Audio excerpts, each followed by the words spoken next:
Hello guys, welcome back. Myself S K. Tigrawal. और आज अपन बात करेंगे ख़ास तौर से एक स्पेशल टॉपिक लेके आया हूँ, ख़ास तौर से जीन साइलेंसिंग का।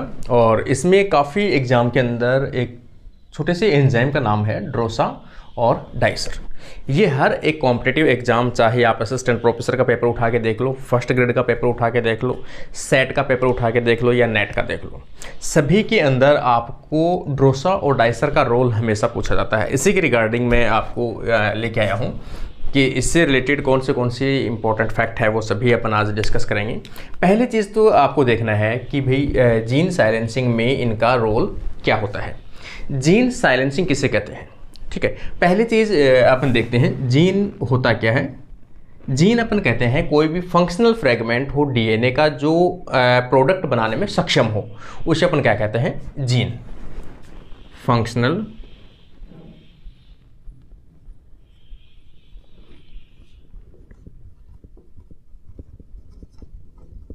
फ्रेगमेंट ऑफ डीएनए, जो क्या बना सकता हो, प्रोडक्ट बना सकता हो। प्रोडक्ट का मतलब यहां पर क्या होता है, मोस्टली प्रोटीन्स, ठीक है। इसका मतलब डीएनए का कोई फ्रेगमेंट जो प्रोडक्ट या प्रोटीन बना सकता हो, उसे अपन क्या कहते हैं, जीन का एक्सप्रेस, जीन एक्सप्रेशन कहते हैं। अब अपन बात करते हैं कि जीन साइलेंसिंग किसे कहते हैं। इसका मतलब अगर कोई जीन को एक्सप्रेस होने से रोक दिया जाए तो उसे अपन क्या कहते हैं, जीन साइलेंसिंग कहते हैं।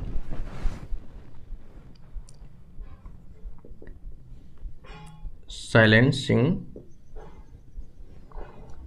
या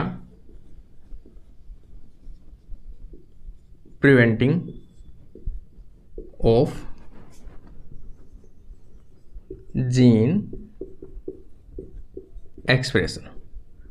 अगर आप किसी जीन को एक्सप्रेस होने से रोकते हो तो उसे अपन क्या कहते हैं, जीन साइलेंसिंग कहते हैं। तो यहाँ पर अपन क्या चाहते हैं, जीन साइलेंसिंग में कौन से एंजाइम्स इन्वॉल्व होते हैं, ठीक है। आप क्या करते हो, जीन साइलेंसिंग का मेन स्टार्ट कहाँ से होता है, देखिए। और जीन साइलेंसिंग की आवश्यकता क्यों पड़ती है। काफ़ी ऐसे जीन होते हैं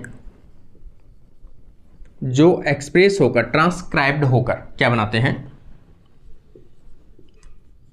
एमआरएनए बना लेते हैं। और ये एमआरएनए क्या करते हैं, साइटोप्लाज्म में जाकर उसी टाइम पर एट द स्पॉट क्या होते हैं, ट्रांसलेशन होता है इसका।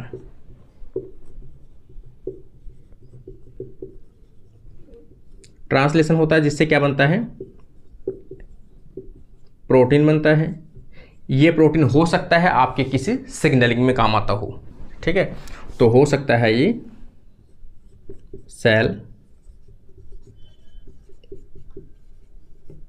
सिग्नलिंग में यूज आता हो। और सेल सिग्नलिंग में यूज आता है तो हो सकता है ये कैसा भी हो, टॉक्सिक हो, आपकी बॉडी में कोई हार्मफुल प्रोटीन हो, ठीक है, जो आपकी बॉडी को नुकसान पहुंचाती हो, कैंसर प्रोटीन हो, कैंसर कॉजिंग प्रोटीन हो सकती है। तो अपन क्या चाहते हैं कि ये सभी प्रॉब्लम ना हो। इसका मतलब आपके पास जो आरएनए है, ये क्या है, एमआरएनए। अगर आप इस एमआरएनए को क्या कर दो, डिग्रेड कर दो,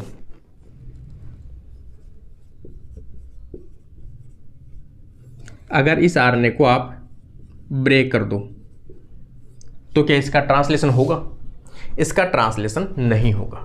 ट्रांसलेशन नहीं होगा तो ये प्रोटीन का प्रोडक्ट नहीं बनेगा।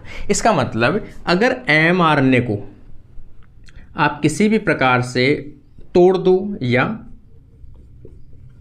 ब्लॉक कर दो ताकि उसका ट्रांसलेशन ना हो, डायरेक्ट इनडायरेक्ट अपन क्या कह सकते हैं कि किसी भी आरएनए के ट्रांसलेशन को रोकना ही क्या कहलाता है, जीन साइलेंसिंग कहलाती है, ठीक है। तो जीन साइलेंसिंग में इसका क्या होता है, रोल होता है, ठीक है। जीन साइलेंसिंग में कैसे इसका रोल होता है, ड्रोसा जैसे कोई भी जीन होता है, इसके जीन अलग होते हैं। जैसे मान लो जीन साइलेंसिंग में ड्रोसा और डाइसर। अब अपन बात करते हैं जीन साइलेंसिंग जीन या जीन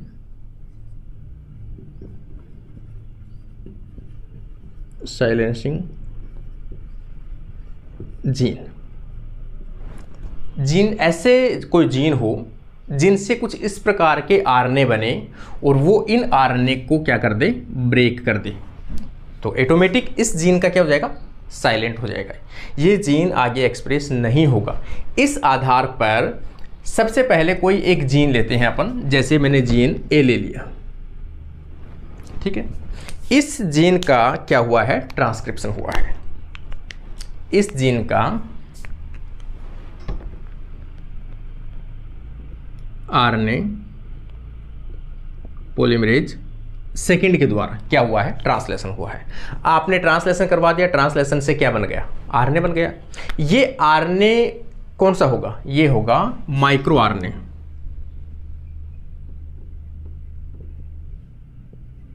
माइक्रो आरएनए का कौन सा, प्री माइक्रो आरएनए कह सकते हैं आप इसे, प्री माइक्रो आरएनए।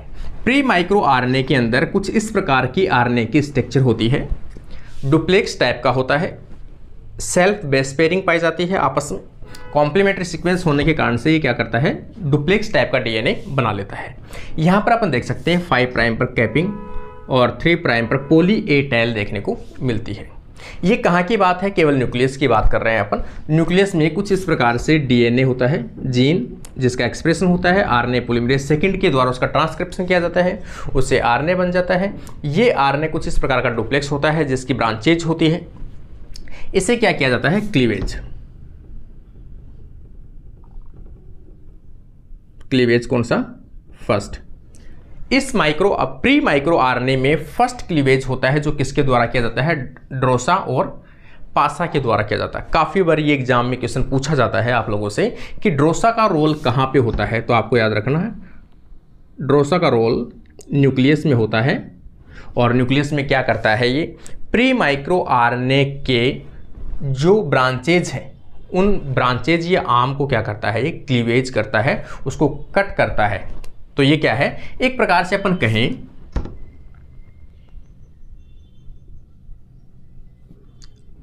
ऐसे लिख सकते हो आप इसे, आरएनएज प्रकार का है ये क्या है, आरएनएज प्रकार का है। आरएनएज थर्ड भी कह सकते हैं इसे। ये आरएनएज कैटेगरी का होता है, आरएनए को ब्रेक करने वाले एंजाइम्स। तो ड्रोसा और पासा कहाँ पे काम आते हैं, न्यूक्लियस में काम आते हैं, प्री माइक्रो आरएनए का फर्स्ट क्लीवेज करने के लिए काम आता है। अब यहाँ पे कुछ इस प्रकार का बन गया, आर्म यहाँ से कट कर दी गई है इसकी। अभी भी ये जो लूप है, हेयर पिन जो लूप होता है वो अभी भी इसमें रिमेनिंग रहता है। इसको न्यूक्लियस से बाहर की तरफ एक्सपोर्ट कर दिया जाता है। एक्सपोर्ट करने के लिए आपको पता है कि जो न्यूक्लियर पोर कॉम्प्लेक्स होता है, ये एनपीसी न्यूक्लियर पोर कॉम्प्लेक्स के ऊपर आपको पता है स्पाइक के रूप में एक प्रोटीन पाया जाता है, उनके ऊपर जो गेट के ऊपर रहता है उसे रैन जीटीपी के नाम से जानते हैं। तो ये रैन जीटीपी एक जीटीपी मॉलिक्यूल को यूज में लेते हुए एक्सपोर्ट करता है उसे, किसकी सहायता से, एक्सपोर्टिन प्रोटीन 5, इसकी सहायता से उसको क्या करता है, साइटोप्लाज्म में लेकर आता है किसी प्री माइक्रो आरएनए को।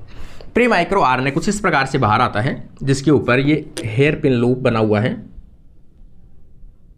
ये क्या है, लूप बना हुआ है। इस लूप में कौन सी कंडीशन है, सिंगल स्टैंडर्ड आरएनए होता है, क्योंकि यहाँ पर बेस पेयरिंग नहीं होती है। यहाँ पर अपन ऐसे बना सकते हैं इसको,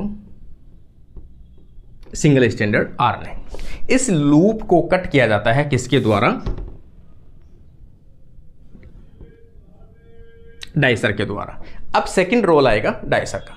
डाइसर का रोल आपको पूछा जाए तो आपको याद रखना है डाइसर का रोल कहाँ पे होता है। पहली चीज तो डाइसर का रोल होता है साइटोप्लाज्म में। किस प्रकार का क्लीवेज है, cleavage number second, cleavage number second, क्योंकि फर्स्ट किसके द्वारा किया गया है, ड्रोसा और पासा के द्वारा किया गया है। सेकंड क्लीवेज किसके द्वारा किया गया है, डाइसर के द्वारा किया गया है, जिसके कारण से यहाँ पर कुछ इस प्रकार से कट लग जाएगा और कुछ इस प्रकार का डबल स्टैंडर्ड या डुप्लेक्स एमआईआर या अपन कहें माइक्रो या एमआईआरएनए का फॉर्मेशन किया जाता है। धीरे धीरे ये होता है कि इसका एक स्ट्रैंड जो है वो डिग्रेड कर दिया जाता है और उसे वापस से डिग्रेड करने के बाद में उसे वापस से रिसाइकलिंग में इसमें अपन कहें न्यूक्लियस में भेज दिया जाता है। लेकिन अब आपके सामने कैसा बन जाता है, सिंगल स्टैंडर्ड mRNA, ये आपके सामने प्राप्त होता है। इसे अपन कह सकते हैं मैच्योर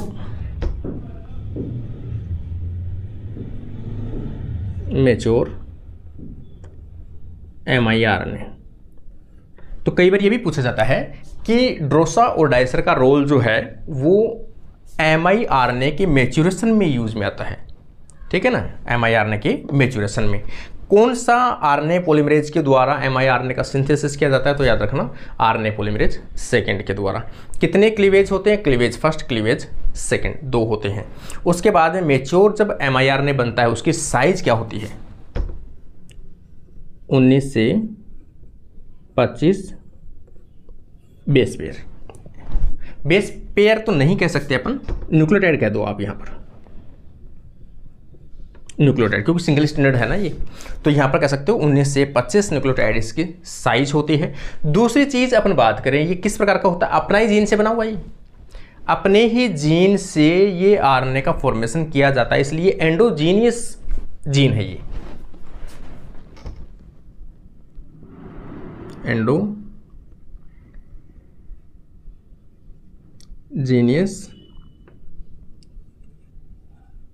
नॉन कोडिंग है ये, ठीक है ना, एंडोजीनियस नॉन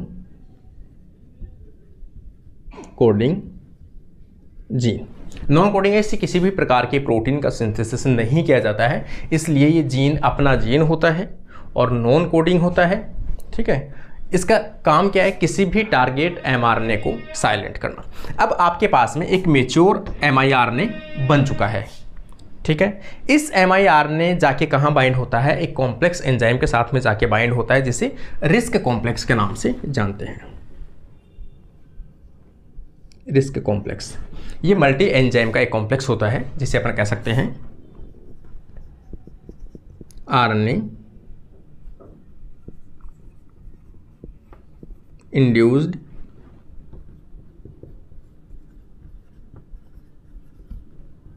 साइलेंसिंग कॉम्प्लेक्स। क्या नाम है इसका, risk RNA induced silencing complex होता है, मल्टी एंजाइम्ड होता है। ये किसके साथ बाइंड होता है, मैच्योर mRNA के साथ में क्या होता है, बाइंड होता है। बाइंड हो गया, ये कॉम्प्लेक्स बना लिया। अब अपन एक ऐसी कंडीशन देखें कि ये अब तैयार है अपने टारगेट को सर्च करने के लिए। अब सपोज कोई एक सेल है, जिसे अपन कहें कि भाई ये कोई सेल है, इस सेल में कोई जीन एक्सप्रेस हो रहा है। इस जीन एक्सप्रेस होने के बाद में इन्होंने एक mRNA बनाया है, एक mRNA बनाया है। ये mRNA बाहर आ गया 5 प्राइम टू 3 प्राइम। ये क्या करते हैं, अगर इनके ऊपर बेस पेयरिंग किसकी कॉम्प्लीमेंट्री होगी, अगर इसकी कॉम्प्लीमेंट्री सीक्वेंस किसकी होगी, mRNA के सिमिलर होगी, तो ये क्या करेगा, कुछ इस प्रकार से ये जो कॉम्प्लेक्स है यहां पर आकर इससे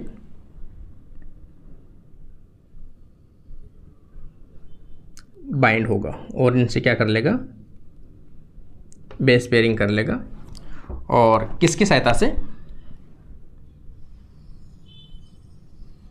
रिस्क कॉम्प्लेक्स की सहायता से इसको क्लीवेज कर दिया जाएगा।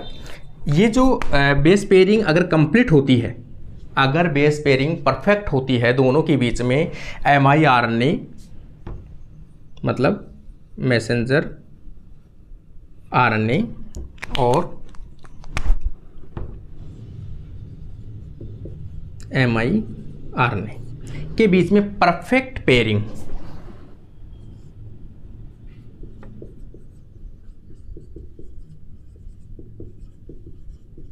परफेक्ट बेस पेयरिंग अगर होती है, तो कुछ टाइम के बाद में रिस्क कॉम्प्लेक्स के द्वारा इस आरएनए को तोड़ दिया जाता है।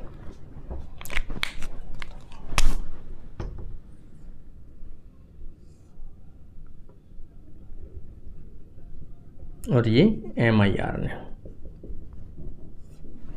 इस RNA को क्या कर दिया जाता है, mRNA को तोड़ दिया जाता है, ब्रेक कर दिया जाता है। ये हो गया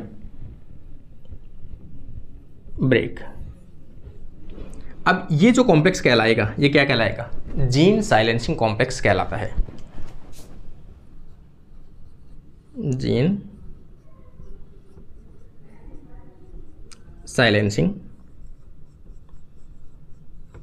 कॉम्प्लेक्स, ठीक है, ब्रेक कर दिया तो जीन को यहाँ पर क्या कर दिया, साइलेंट कर दिया या जीन को डिग्रेड कर दिया जाता है mRNA के रूप में। तो कुछ इस प्रकार से आप किसी डिजायर्ड DNA के अगेंस्ट में भी, किसी डिजायर्ड mRNA के अगेंस्ट में भी अगर आप कोई mRNA क्रिएट करते हो, miRNA, और आप इंजेक्ट करते हो सेल में, तो वो miRNA भी जाके टारगेट mRNA को डिग्रेड करवा सकता है, ठीक है। तो ये कुछ इस प्रकार से रोल था किसका, ड्रोसा एंड डाइसर, दोनों क्लीवेज एंजाइम हैं जिनमें अपन कहें एंडोन्यूक्लियेज एक्टिविटी के रूप में पाया जाता है, और जो mRNA है उसके क्लीवेज में रोल में काम आता है, और लास्ट में mRNA के मैच्योरेशन में काम आता है, कहीं ना कहीं जीन साइलेंसिंग में डायरेक्ट और इनडायरेक्ट यूज में लिया जाता है। ये छोटी छोटी चीज़ें थी इनसे रिलेटेड जो समझ में आई होगी आप लोगों को, ड्रोसा एंड डाइसर का रोल क्या होता है, और रिस्क कॉम्प्लेक्स क्या है, रिस्क कॉम्प्लेक्स कैसे वर्क करता है, वो सभी चीज़ें हैं, ठीक है। तो mRNA का पूरा फंक्शन जो है वो मैंने कहीं ना कहीं आपके साथ में साझा किया है। उम्मीद करता हूँ आप लोगों को पसंद आया होगा। तो इसी प्रकार से और भी अगला वीडियो अपन लेके आएंगे जिसमें जो क्वेश्चंस आए हुए हैं उसी टॉपिक के रिगार्डिंग। आज के लिए अपना वीडियो ही कंप्लीट होता है। Thank you friends.